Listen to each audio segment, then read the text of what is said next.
누가복음 9장 57절부터 62절까지 말씀을 중심으로 어떻게 해야 예수님을 따라갈 수 있는가 라는 제목으로 하나님의 은혜를 함께 나누고자 합니다. 성도의 믿음의 핵심, 성도 믿음의 우리 믿음의 주인은 예수님이라고 히브리서 12장 2절 3절에 우리에게 말씀하고 있습니다. 믿음의 주요 온전케 하시는 이인 예수를 바라보자 라고 우리에게 권면하고 있습니다. 우리의 신앙의 시작은 예수님을 믿는 데서부터 시작돼서 예수님을 의지하고 신앙생활하고 맨 마지막에 이 땅에 다시 오실 예수 그리스도, 역사적인 예수님을 영접함으로 말미암아 완성된다라고 성경은 우리에게 가르쳐주고 있습니다. 예수님을 믿는 사람들 모두를 향하여 우리는 예수님 자신을 따라오는 것이 신앙생활이다라고 말씀하고 있습니다. 우리 신앙의 기준은 사람이 아니에요. 우리 믿음 생활의 기준은 사람이 아닙니다. 우리 믿음 생활의 기준은 내 마음이 아니에요. 우리 믿음 생활의 기준은 내 경험이 아니에요. 우리 믿음 생활의 기준은 누구시라고요? 예수님이십니다. 우리 믿음 생활의 기준은 믿음의 선배들이 아니에요. 우리 믿음 생활의 기준은 목사님도 아니고, 우리 믿음 생활의 기준은 신학자도 아닙니다. 우리 믿음 생활의 기준과 우리 믿음 생활의 본은 오직 예수 그리스도이십니다. 제가 신학교 다닐 때 그 이상훈 교수님이라는 교수님이 계셨는데, 이분이 재미난 얘기를 하시는 거예요. 이분이 이제 신학을 우리에게 가르쳐 주셨는데, 그 신학을 가르치니까 한참 이 예수님을 믿고 뜨거운 신학생들이 뭐라고 자기 방에다가 써붙여 놨냐면, 이상훈 교수는 회개하시오. 예수 그리스도를 믿으시오. 신학을 믿지 말고 예수 그리스도를 믿으시오. 그렇게 써놓는다라는 거예요. 그래서 자기가 그걸 보고 많이 웃었다라고 얘기를 하는데, 정말 이게 심각한 이야기 중에 하나입니다. 우리가 신학을 이야기하고 교회 생활을 얘기하고 또 이 신앙 종교 생활을 얘기하는 사람은 많은데, 진짜 여러분 우리가 생활하는 이 신앙 생활은 예수 그리스도를 믿기 때문에 하는 것이에요. 많은 사람들이 내 마음에 들지 않는다고 하지 않고, 내 취향과 맞지 않는다라고 하지 않고, 그 내 스케줄에 안 맞는다라고 예배드리지 않는다라면, 그 정말로 신앙생활이 무엇인지를 진짜 모르는 사람들이에요. 그런 사람들은 자기 자존심 때문에 예수 그리스도를 따르는 것을 포기합니다. 오늘 예수님은 이것에 대해서 세 가지로 우리에게 말씀해 주고 있죠. 이 예수님이 지금 이 말씀하시는 상황은요, 당시 예수님의 인기가 최고 절정에 달했을 때 하신 말씀입니다. 그러니까 이 산으로 치면은 가장 높은 최고봉에 올라가 있을 때예요, 예수님의 인기가. 예수님이 한번 설교를 하면 3만 명 이상씩 모였어요. 오늘날도 여러분 한 번 설교하는데 3만 명씩 이상 모이는 교회는 없습니다. 그런 교회는 없어요. 그렇게 많은 사람들이 와서 기도하고, 그렇게 많은 사람들이 와서 예수님을 따라가고 환호하고, 그리고 날마다 일마다 때마다 예수님이 말씀을 전하시는 곳에서는 다 성령의 역사가 나타나서 또 강력한 기름 부음이 있어서 병이 낫고 귀신이 떠나가고, 이런 역사가 매 순간 있는 거예요. 그러니까 사람들이 속으로 생각하기에 이분이 우리 왕이 되셨으면 좋겠다라고 생각할 정도로, 왕으로 추대를 하고 싶을 정도로 예수님의 인기가 절정에 달해 있을 때입니다. 오늘날로 하면은 뭐 대통령 되고도 남는, 여론조사 하면은 뭐 95%, 98% 정도 나오는 그 정도의 인기를 구가하고 있었습니다. 그래서 여러분, 예수님의 죽음을 신학자들은 뭐라고도 표현하냐면 정치적인 죽음이라고도 얘기합니다. 예수님이 너무 인기가 좋은 거예요. 너무 예수님을 사람들이 많이 따라가는 거예요. 그리고 종교 지도자들이 보기에 자기들보다 더 탁월한 영적인 능력과 또 자기들보다 더 탁월한 영적인 설교, 이런 것들을 통해서 모든 민중의 마음들이 다 예수님께 가 있는 거예요. 이 사람을 죽이지 않으면 대제사장의 자리, 바리새인의 자리, 서기관들의 자리가 위태위태한 것이죠. 그래서 예수님은 십자가에 못 박는데 앞장서서 죽였다. 그렇지만 하나님 아버지는 그것을 바꾸어서 우리를 구원하시는 화목제물로 바꾸신 것이죠. 그래서 우리가 살고 있는 이 사회도 예수님이 살고 있었던 이 시대하고 본질은 똑같습니다. 그러니까 사람들이 오늘날도 인기 있는 사람들, 인기 있는 어, 지도자를 따라서 막 갑니다. 그 사람이 가는 곳에 나도 따라가서 그 사람 얼굴 앞에 내 얼굴도 비춰서 그 사람이 한 자리 할 때 나도 장관 자리 하나 차지할까? 그 사람이 할 때 나도 또 다른 자리 하나를 차지할까? 이런 임명직 공무원이 될 수 있을까? 이런 생각으로 또 기업가들은 대선 주자들에게 돈을 투자하고 자신들이 정부 사업이라든가 이런 사업을 할 때 몇십 배 남는 사업을 따내려고 돈을 주기도 합니다. 정경유착이라고도 하죠. 우리가 살고 있는 이 시대도 이런데 예수님이 살고 있는 이 시대는 더 심했죠. 그래서 우리는 흔히 이제 직장 생활에서 이걸 라인이라고 하는데, 김이사 라인을 타냐, 사장님 라인을 타냐, 회장님 라인을 타냐. 이 라인이 참 중요한 시대에 우리가 있습니다. 이에 대해서 주님은 단순하고 명쾌하게 세 가지를 우리에게 말씀하시고 있습니다. 주님은 어떻게 해야 자신을 따라올 수 있다라고 말씀하십니까? 첫째는 먼저 알 것이 예수님을 따라가는 길이 세상에 안정된 보장된 그런 길이 아니라는 거예요. 첫 번째 사람 57절에 길 가실 때에 어떤 사람이 여짜오되 어디로 가시든지 나는 따르리이다. 어디로 가시든지 나는 따르리이다. 어디로 가든지 저는 예수님을 따라가겠습니다. 예수님의 인기, 예수님의 이 대중들의 지지를 보면 이분을 따라가면 어떤 길로 가든지 간에 조금만 더 고생하면 되게 보장된 자리 하나를 얻을 수 있겠다라고 생각하고 이 얘기를 했을 것입니다. 그러자 예수님이 58절에 뭐라고 말씀하십니까? 같이 한번 읽어봅시다. 시작.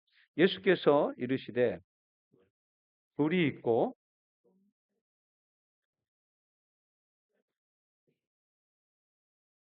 여러분 이 말씀 어떻게 생각하십니까? 여우도 굴이 있어. 공중에 새도 집이 있어. 여러분 예수님 머리 둘 곳이 없대. 진짜 예수님 머리 둘 곳이 없습니까? 여러분 우리는 머리 아무 데나 대면 자지 않습니까? 내가 안정을 취할 곳이 이 세상에는 없다라는 거예요. 여러분, 성도들이 안정을 취할 것이 세상에는 없습니다. 세상에는 없어요. 우리 이걸 많이 착각을 합니다. 마치 우리가 이 세상에 살면서 돈이 우리에게 안정을 줄 거라고 생각을 해요. 어떤 사람은 명예가 내게 안정을 줄 거라고 생각을 하고, 어떤 사람은 권력이 내게 안정을 줄 거라고 생각을 합니다. 여러분, 이 정치인들이 아무리 권력을 꿈꾸어도 최고의 권력인 대통령이 돼도 우리나라는 오전하면 끝납니다. 끝나요. 권력이 영원하질 않아요. 하무 11홍이요. 건불 10년이라고 그랬어요. 꽃이 붉어도 열흘을 갈 수 없고요. 권력이 좋아도 10년을 못 간다라는 거예요. 근데 사람들이 예수님을 따라가면서 이것을 꿈꾸는 거예요. 오늘날도 하나님 앞에 나와서 기도하는 성도들이 대부분의 기도가 이거 한 자리 달라고 기도하는 거예요. 내 머리 둘 곳을 하나 달라고 기도하는 거예요. 주님, 제가 볼 때는 돈을 많이 버는 것이 제 안정의 근원이 될 수 있을 것 같습니다. 돈 필요하죠. 그렇지만 그것이 우리의 안정의 근원이 될 수가 없어요. 어떤 사람은 명예를 추구하죠. 연예인들은 인기를 추구하죠. 연예인들이 인기를 추구하는 이유는 무엇입니까? 인기에 따라서 돈이 쫓아오기 때문에 그런 거예요.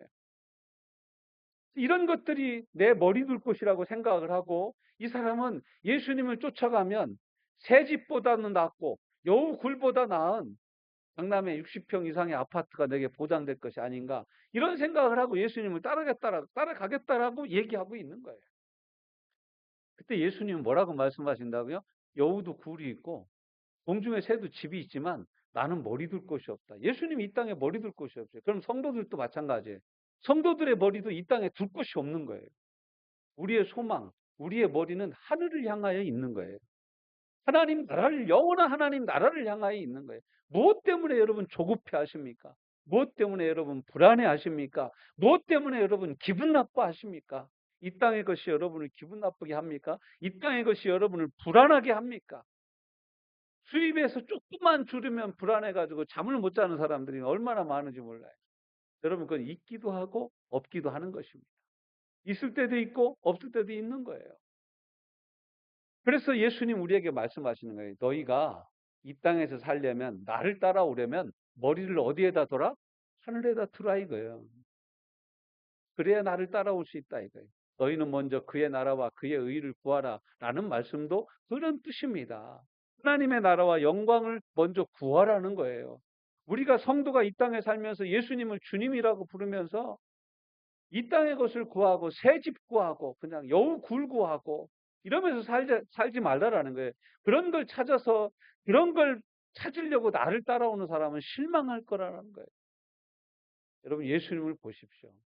예수님은 이 땅에서 자기 집 한 채도 안 남기고 돌아가셨습니다. 심지어는 무덤조차도 없어요. 예수님. 책도 한 권 쓰시지 않았어요. 그런데도 얼마나 많은 사람들이 예수님을 지금 따르고 있습니까? 예수님을 구주라 부르며 따라가고 있습니까? 이 어떤 사람은 아마도 자신의 안정된 보장된 삶이 예수님을 따라가면 주어지는 한 자리로 생각했겠죠. 그러나 예수님을 믿고 따라가는 길은 외로운 길이고 아주 좁은 길입니다. 이런 길인 줄 우리가 알고 가야 됩니다. 우리의 안정은 예수님께만 있습니다. 여우 굴이나 새 집이 아닙니다. 아파트가 아닙니다. 부동산이 아닙니다. 그래서 주님은 흔들리지 않는 영원한 나라가 우리의 것임을 알게 하시고자 세상의 모든 것을 흔드셔요. 참 괴롭죠. 친구도, 동생도, 형도, 언니도, 오빠도, 부모도, 건강도, 돈도, 명예도, 권력도 다 하나님이 흔드십니다. 다 흔들립니다. 다 흔들려요. 흔들리지 않으며 요용치 않는 하나님의 나라만 우리에게 남을 때까지 하나님 우리를 흔드십니다. 그러니까 믿고 의지하고 세상에 죽을 때까지 우리 우정 변치 말자 얘기했는데 여러분 그 우정 아직도 진행되고 있습니까? 죽을 때까지 사랑하자. 검은 머리가 팥뿌리가 되도록 사랑하자. 여러분 아직도 뜨겁습니까? 고린도후서 1장 3절부터 5절까지 말씀해 보면 하나님을 이렇게 소개합니다. 하나님은 모든 위로의 하나님이시다.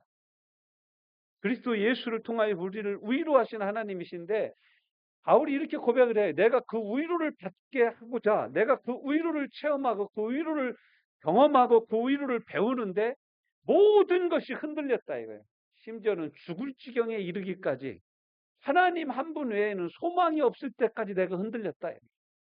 그리고 나서야 오직 하나님 한 분만 의지하게 하려고 하셨던 하나님의 위로를 내가 배우게 되었다라고 말씀하고 있습니다. 여러분 흔들리고 계십니까? 지금 하나님의 위로를 배워야 되실 때입니다. 오직 하나님만 의지하게 하려 하십니다. 히브리서 12장 26절부터 29절. 그때는 큰 소리가 땅을 진동하였거니와 이제는 약속하여 이르시되 내가 또 한 번 땅만이 아니라 하늘도 진동하리라 하셨느니라. 땅만 진동한 게 아니라 하늘도 진동한다라는 거예요. 27절. 이 또한 한 번이라 하시면 진동하지 아니하는 것을 영존하게 하기 위하여 진동할 것들 곧 만드신 것들이 변동될 것을 나타내심이라. 그러므로 우리가 흔들리지 않는 나라를 받았은즉 우리가 받은 하나님의 나라는 어떤 나라라고요? 흔들리지 않는 나라예요. 은혜를 받자 이로 말미암아 두려움으로 하나님을 기쁘시게 섬길지니 우리 하나님은 뭐 하시는 분이시다? 소멸하는 분이십니다. 하나님이 심판하시는 분이십니다. 저는 성도들이 너무 이 하나님의 심판을 우습게 여기고 사는 것 같아서 참 마음이 아픕니다. 여러분 하나님의 심판과 하나님의 이 어미하심은요 어느 누구도 막을 수가 없어요. 제가 막아줄 수 없어요. 제가 손들고 기도한다고 막을 수가 없어요. 하나님이 심판하실 때는 아무것도 그 어느 누구도 말릴 수 없습니다. 두 번째 이렇게 말씀하고 계십니다. 오직 단 한 길만이 생명으로 가는 길이다. 세상의 방법과 상식을 넘어서 가는 길이 예수님을 따라가는 길이라고 말씀하고 있습니다. 59절 60절 보십시오. 또 다른 사람에게 나를 따르라 하시니 예수님 이 사람 보고 나를 따르라고 말씀하셨어요. 그가 이르되 어떻게 합니까? 나로 먼저 가서 내 아버지를 장사하게 허락하옵소서. 그러니까 예수님 뭐라고 대답해요? 이르시되 죽은 자들로 자기 죽은 자들을 장사하게 하고 너는 가서 하나님의 나라를 전파하라 하시고. 여러분 생각에 이 말씀 어떻게 받아들이십니까? 우리 유교 문화권에서 이 말씀은 어마어마한 충격입니다. 아니 그럼 아버지 돌아가시는데 장례식도 치르지 말고 예수님을 따라가라는 거예요? 그게 아닙니다. 이 히브리 사람들의 이 관용적인 표현이에요, 이게. 내게 늙은 부모님들이 계신데 아직 언제 돌아가실지 몰라요. 그런데 그 부모님 돌아가실 때까지 내가 부모님을 공양하는 일이 첫 번째고, 그 다음에 내가 예수님을 따르겠습니다. 이런 표현이에요. 여러분이 생각하는 내가 장사 지내야 될 내 몫에 해당되는 일이 무엇입니까? 저는 이 일은 꼭 하고 난 다음에 그 일을 하겠습니다라고 생각하는 그 일이 무엇입니까? 우리는 이렇게 이 말씀을 적용할 수 있는 것이죠. 주님의 일이 가장 급한 것인가? 우선순위는 제대로 정해져 있는가? 최우선이 안 되면 갈 수 없는 길이 예수님을 따라가는 길입니다. 예수님을 따라가는 길이에요. 어떤 사람은요, 이 폼생폼사라 그러죠. 폼에 살고 폼에 죽는 사람들이 있습니다. 비가 와도 안 뛰어갑니다. 허둥지둥 되는 모습이 싫다라는 거예요. 남 앞에서 절대로 먼저 등을 돌리고 가지 않습니다. 다른 사람한테 자기 등을 보여주기 싫다라는 거예요. 우리 신앙생활 하면서 우리 삶에 일어나는 여러 가지 일들이 있죠. 그 여러 가지 일들 중에서 우리는 내 자존심이 상한다고 더 이상 신앙생활대로, 더 이상 하나님의 말씀대로 하려고 하지 않는 일들이 참 많이 있습니다. 이만큼 했으면 됐다라고 생각을 합니다. 내가 이 정도 했으면 저는 할 만큼 했습니다라고 얘기하는 사람들 많아요. 여러분, 예수님도 그렇게 말씀하고 계십니까? 성경도 그렇게 말하고 있습니까? 그러면 여러분이 맞습니다. 근데 성경은 그렇게 하지 않고 있다면 우리가 잘못하고 있는 것입니다. 제가 어제 그저께 금토 양일간 김포에 있는 새사람교회 부흥회를 갔습니다. 가서 이렇게 말씀을 전하는데 청년 둘이 그렇게 우는 거예요. 아주 그렇게 울더라고요. 나중에 목사님이 와서 저보고 그러는 거예요. 목사님, 이번 시간 목사님 설교는 홈런을 쳤습니다. 그러는 거예요. 그래서 뭔 홈런을 쳤습니까? 저 둘이요. 한 학생은 학교폭력, 또 한 학생은 가정폭력, 한 청년은 가정폭력 때문에 아주 심각한 정서적인 장애가 있다라는 거예요. 근데 그 한 형제하고 상담을 하면서 얘기를 하는데 자기가 어렸을 때 자기 위에 형이 둘인데 쌍둥이래. 두 쌍둥이 형이 얼마나 자기를 때렸는지 2살 차이인데 너무너무 많이 맞았다라는 거예요. 자기는 지금도 이 캐리어 가방이 있으면 그 가방을 가지고 가서 죽여가지고 토막을 내가지고 버리고 싶을 정도로 있다라는 거예요.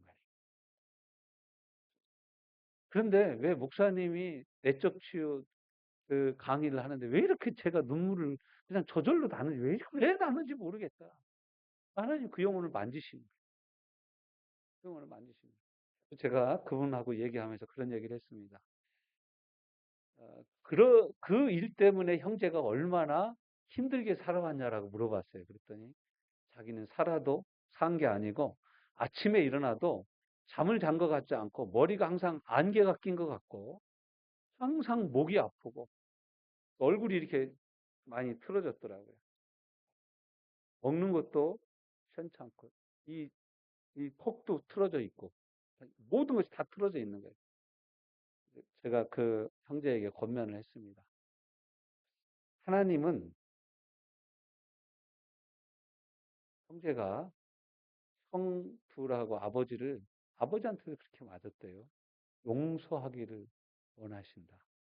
그러니 목사님 용서의 용자도 꺼내지 않으셨으면 좋겠어요. 저는 용서의 용자만 들어도 목사님이 아까 설교하실 때 용서해야 됩니다 하는데 용서합니다라고 제가 따라하라고 그랬거든요. 그랬더니 자기는 용자가 안 나오더라는 거예요. 그래서 참 마음이 너무너무 제가 안타까워서 자, 보십시다. 하나님이 우리에게 용서를 하라고 하시는 이유는 지금 그 친구한테 그랬어요. 지금 형제가 형들을 용서한다고 해서 형들이 바뀌냐? 바뀌겠어요? 안 바뀌겠어요? 그래서 그랬더니 그 인간은 절대 안 바뀔 겁니다. 그러는 거예요. 그래서 제가 얘기를 해줬어요. 그러면은 용서를 안 하고 사는 형제의 마음은 앞으로 어떻게 될 것 같으냐? 그랬더니 늘 이와 같을 것이라고 얘기하는 거예요. 그래서 하나님이 그래서 용서하기를 원하시는 거다. 용서는 다른 사람을 위해서가 아니라 나를 위해서 하라는 거다. 나를 위해서. 여러분, 용서는 누구를 위해서 하는 거라고요? 나를 위해서 하는 거다. 나를 위해서.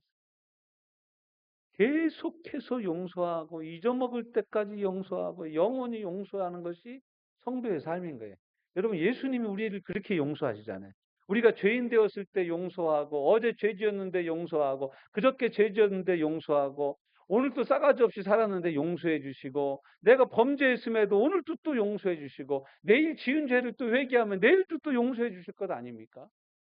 주님 우리를 영원토록 용서해 주시는데 우리는 그러한 용서를 받았으니까 우리도 용서하는 거예요. 여러분, 용서한다고 그 사람이 변합니까? 용서하면 내가 변하는 거예요. 할렐루야. 용서하면 내가 자유로워지는 거예요.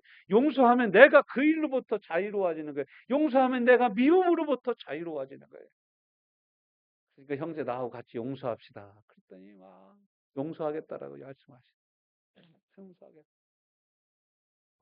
여러분, 이게 참 학교 폭력, 가정 폭력, 이게요, 너무너무 심각한 시대에 우리가 살고 있어요.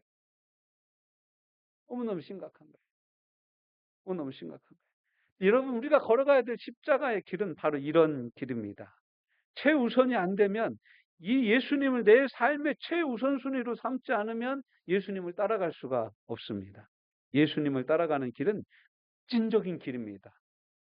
미치지 않으면 미칠 수 없는, 다다를 수 없는 길이 바로 이 십자가의 길입니다. 세 번째, 어떤 길이냐? 뒤돌아보지 않아야 갈 수 있는 길이라는 거예요. 뒤돌아보지 않아야. 오직 예수님의 뒤통수만 바라보고 나가야 된다라는 거예요. 사람의 안색을 살피고 사람들의 반응을 살피고 사람이 저 사람을 나를 어떻게 볼까? 여러분, 우리가 용서하지 못하고 또 가서 화해하지 못하는 가장 큰 이유가 무엇입니까? 내가 미안했어요. 저를 좀 받아주세요. 그러면 상대방이 이렇게 얘기할까 봐 여러분 못하는 거 아닙니까? 미안할 짓을 왜 했냐? 잘못할 것은 아는구나. 나만 잘못한 게 아니잖아요. 그 사람도 잘못했잖아요. 제가 꼭 그래야 될 필요가 있습니까? 우리가 이렇게 생각을 하는 것이죠. 네, 예수님은 우리를 보고 뭐라고 말씀하십니까? 앞만 보고 가라고 그럽니다. 인생의 목표가 예수님 단 한 분인 사람만이 갈 수 있는 길이 예수님을 따라가는 길입니다. 61절 보십시오. 같이 읽어봅시다. 시작.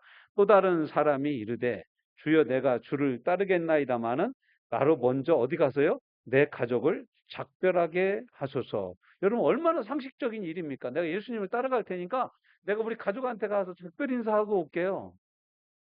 근데 여러분, 히브리 사람들의 인사는요, 보통 하면 30분입니다. 그냥 짧은 인사가 30분이에요. 한번 만나서 인사하면 30분이라 그래. 어떻게 인사하냐? 내가 아브라함의 후손이요, 야곱의 자손 중에 베냐민 지파 사람인데 베냐민 지파 넷째 손인 누구 나는 이렇게 얘기를 시작한다라는 거예요. 얘기를. 그러니까 자기 족보를 한번 다 읊어준 다음에 안부를 묻는다라는 거예요. 안부를 물으면 뭐 모세 오경 중에 어떤 말씀을 암송하고 있는지, 어떤 말씀이 내게 은혜가 됐는지 이렇게 얘기하기 시작하면 보통 30분에서 1시간 걸린다라는 거예요. 서로 이렇게 안면 뜨고 인사를 하면. 여러분 얼마나 오래 걸리는지 아시겠죠? 근데 이 사람들이 작별 인사를 하러 가족한테 갔다. 대부분 못 온대요. 작별 인사하러 가서 못 온다라는 거예요. 너 거기 가면 안 된다. 너 거기 가면 큰일 난다. 나하고 있는다고 그래서 뭐 하나님을 못 믿냐? 여기 있는다고 해서 뭐 하나님을 못 믿겠냐? 사람들이 이렇게 얘기를 하기 시작하는 거예요. 그러면 거기에 푹 빠지면 예수님을 따라올 수가 없는 거예요. 우리도 그렇지 않습니까? 이 사람한테 내가 작별 인사를 해야 되겠다. 이 사람의 처지와 형편을 돌아본 다음에 내가 예수님을 따라가야 되겠다라고 생각을 하겠죠? 주님은 작별 인사도 못하게 하시는 분이 아니세요. 그런데 인사하러 가서 못 오는 것이죠. 그래서 예수님이 하시는 말씀이 무엇입니까? 62절 같이 읽습니다. 시작. 예수께서 이르시되 손에 쟁기를 잡고 뒤를 돌아보는 자는 하나님의 나라에 뭐하지 않다고요? 합당하지 아니하니라 하시니라. 여러분, 쟁기질 해보셨습니까? 저는 고등학교 때 한번 쟁기질을 해본 경험이 있습니다. 시골에서 소 가지고 논밭을 이렇게 갈아주는 언어장애가 있으신 아저씨가 있었어요. 그 아저씨가 자기 이제 소를 끌고 쟁기를 짊어지고 옵니다. 와가지고 이 밭을 갈아줘라. 그러니 그 밭을 갈아주면 얼마를 우리 어머니가 품삯으로 주는 거예요. 밭하고 논하고 가르라고 그랬어요. 하는 거 보니까 제가 옆에서 보니까 제가 해도 충분하겠어요. 그래서 그 아저씨가 아저씨 내가 한번 갈아볼게. 그랬더니 저보고 한번 갈아보래요. 갈아보래. 그래서 제가 이거 딱 가는데 소가 사람을 알아봐요. 아, 이 소가 나를 얼마나 우습게 보는지 나를 질질질 끌고 다니는 거야. 쟁기 붙잡고 막 딸려다니는 거예요. 소가 얼마나 힘이 좋습니까? 그랬더니 그래. 좀 깊이 박으래 쟁기를. 그래서 깊이 박았어요. 다 끝에 가서 뒤를 돌아보니까 내가 가른 밭고랑은 이리 갔다 저리 갔다 완전히 S코스 S코스. 제가 물어봤어요. 왜 당신은 똑바로 갈아드네 나는 이렇게 S자로 꼬불탕꼬불탕 지렁이처럼 갔냐. 그랬더니 이분이 하는 말이 바로 앞에만 보면 그렇대. 쟁기질은 바로 앞에만 보고 소 궁둥이를 보고 하는 게 아니라 소 머리 저 앞에 있는 내가 갈아야 될 그 부분 거기 골맹이가 하나 있으면 골맹이를 바라보고 여기서부터 가는 거래요. 그래야 빤듯이 간다라는 거예요. 나무가 있으면 나무 하나 꽂아놓고 그거 바라보고 쟁기를 밀고 가야 쟁기가 빤듯이 갈아진다라는 거예요. 그래서 저는 이 말씀 볼 때마다 그 아저씨한테 제가 쟁기질 배웠던 생각이 납니다. 그렇다고 해서 제가 쟁기질 잘하는 건 아닙니다. 믿음으로 산다라는 것은 옆이나 뒤를 돌아보는 것이 아닙니다. 다른 것을 돌아보는 것이 아니라 오직 표대 대신 예수님만 바라보며 나가는 것입니다. 이것이 쉽지가 않습니다. 우리는 다른 목표를 향하여 가는 주님의 도우심을 구하는 예수님을 이리 교양 과목처럼 취급하는 보조재료로 취급하는 그런 경향이 그런 실수를 그런 잘못을 자주 저지릅니다.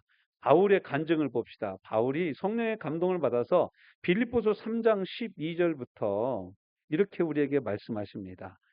내가 이미 얻었다 함도 아니요 온전히 이루었다 함도 아니라 오직 내가 그리스도 예수께 잡힌 바 된 그것을 잡으려고 달려가노라. 형제들아 나는 아직 내가 잡은 줄로 여기지 아니하고 오직 한 일, 즉 뒤에 있는 것은 잊어버리고 앞에 있는 것을 잡으려고 표대를 향하여 그리스도 예수 안에서 하나님이 위에서 부르신 부르심의 상을 위하여 달려가노라.